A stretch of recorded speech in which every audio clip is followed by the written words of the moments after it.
अस्सलाम वालेकुम व्यूवर्स, एक बार फिर आपके साथ doctor Huma Chishti, vice president COH Pakistan. दुनिया में बिखरी हुई बहुत सारी प्रॉब्लम्स में से एक मसला आपके सामने रखते हुए आज बात करूंगी थ्रोट के हवाले से, थ्रोट कैंसर के हवाले से।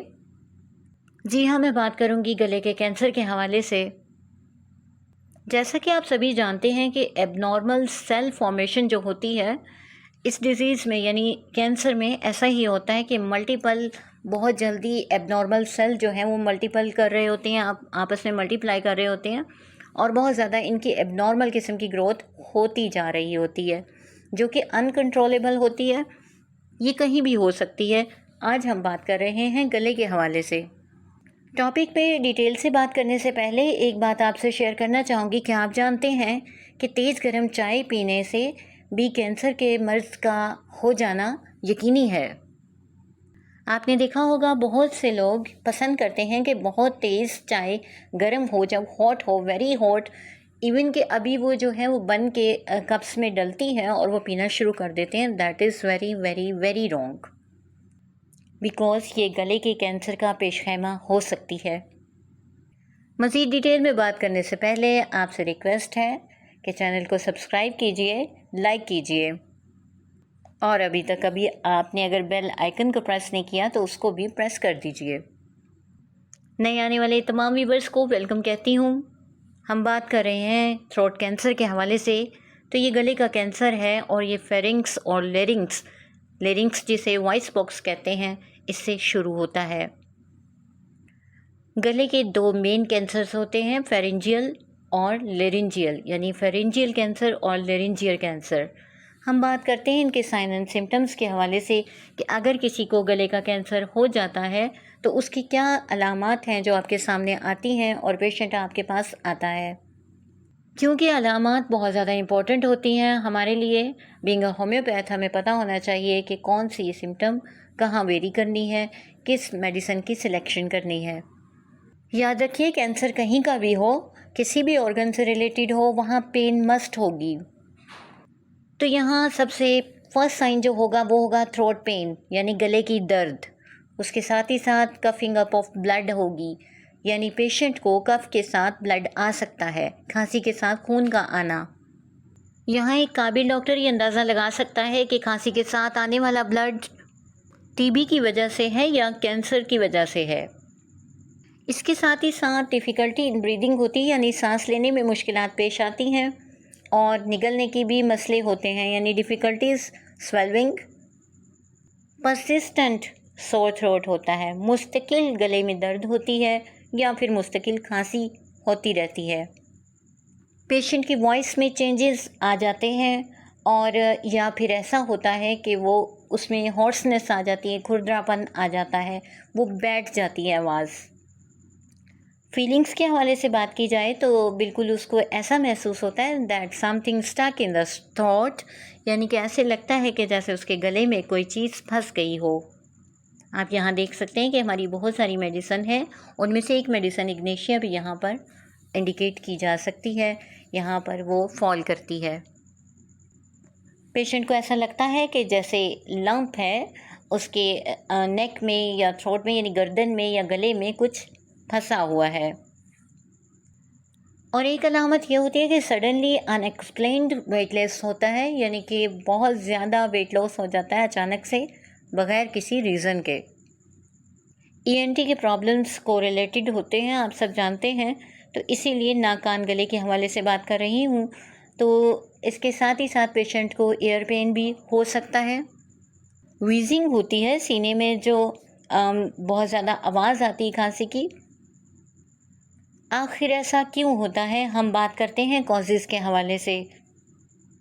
तो सबसे बड़ी कॉज है स्मोकिंग टबैको, यानी कि तंबाकू नोशी। सेकेंडली एक्सेसिव अल्कोहलिज्म, यानी अल्कोहल कंजप्शन जो है वो बहुत ज़्यादा अगर हो तो उसकी वजह से ऐसा होता है। HPV की वजह से हो सकता है, EB वायरस की वजह से हो सकता है, पुअर डाइट भी इसकी वजह हो सकती है और फैमिली हिस्ट्री में अगर कैंसर मौजूद है तो भी ये एक वजह है। यहाँ हम बात कर लेते हैं डायग्नोसिस के हवाले से कि कैसे हम डायग्नोज करेंगे किसी को अगर थ्रोट कैंसर है। तो सबसे पहली चीज़ होती है फ़िज़िकल एग्ज़ामिनेशन। इसके बाद ब्लड टेस्ट है, बायोप्सी करवाई जा सकती है, सीटी स्कैन है, एमआरआई करवाया जाता है, अल्ट्रासाउंड हो सकता है, एक्सरे हो सकता है, एंडोस्कोपी ऑफ द लेरिंक्स हो सकती है, पीईटी स्कैन हो सकता है। पीईटी स्कैन में रेडियो एक्टिव मटेरियल को इंजेक्ट किया जाता है बॉडी के अंदर और उसके ज़रिए जो है विजन सामने आता है। ट्रीटमेंट की बात की जाए तो एलोपैथिक वे ऑफ ट्रीटमेंट में स्टैगिंग होती है सबसे पहले, यानी पता चलाया जाता है कि टेस्ट जब करवाया गया तो कैंसर कहाँ तक पहुँचा है, स्प्रेड कितना किया है, ये है स्टैगिंग। इसके बाद है सर्जरी। सर्जरी में यह है कि ट्यूमर के साइज़ पे डिपेंड करता है, ये देखना होता है कि सर्जरी करनी है या नहीं, और ये इसकी स्टेजेस में है जिसका मैं अभी आपसे जिक्र करती हूँ। रेडिएशन थेरेपी होती है, कीमोथेरेपी की जाती है। प्रिवेंशंस के हवाले से बात करूँ तो सबसे बड़ी प्रिवेंशन जो है वो स्मोकिंग को अवॉइड कीजिए, अल्कोहलिज्म से बचिए, बिकॉज 60% ये प्रॉब्लम जो है स्मोकिंग की वजह से होता है और 30% अल्कोहलिज्म की वजह है। हम बात करते हैं इसकी स्टेजेस के हवाले से। इसकी ऑलमोस्ट 4 स्टेजेस हैं। 0 स्टेज पे ऐसा होता है कि जब ट्यूमर टॉप लेयर पे होता है, इसे 0 स्टेज कहा जाता है। फर्स्ट स्टेज होती है कि अगर 2 सेंटीमीटर से कम हो जो ट्यूमर बना है या कैंसर का जो फॉर्मेशन हुई है, ओवर ग्रोथ हुई है, उसके साइज़ के हवाले से बात कर रही हूँ, तो वो फर्स्ट स्टेज है।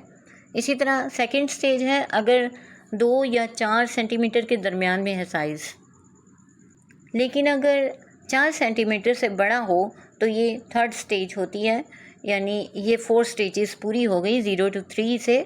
ये चीज़ें थी 4 स्टेजेस ऑफ थ्रोट कैंसर। अब हम बात कर लेते हैं अपनी होम्योपैथिक मेडिसिन के हवाले से, बिकॉज इसमें बहुत अच्छा इलाज मौजूद है।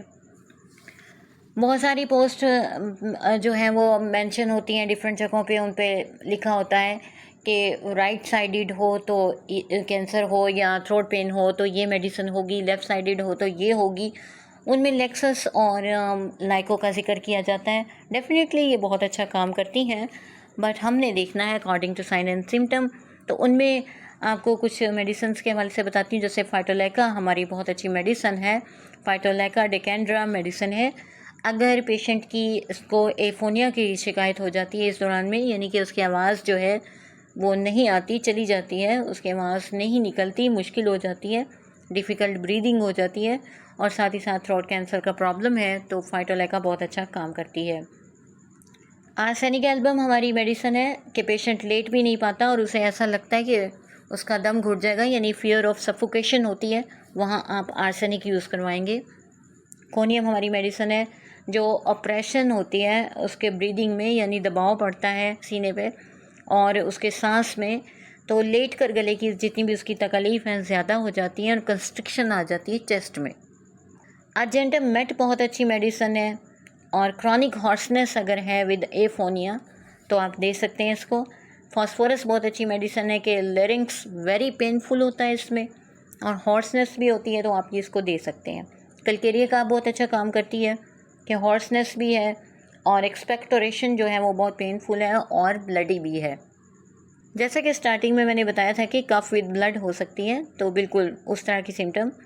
कार्बोवेज है कि अगर रफ़ किस्म की उसकी वॉइस हो गई है और स्लाइड से एक्सर्शन से भी वो गिर जाता है, इस किस्म की कंडीशन वीकनेस की है, तो कार्बोवेज बहुत अच्छा काम करती है।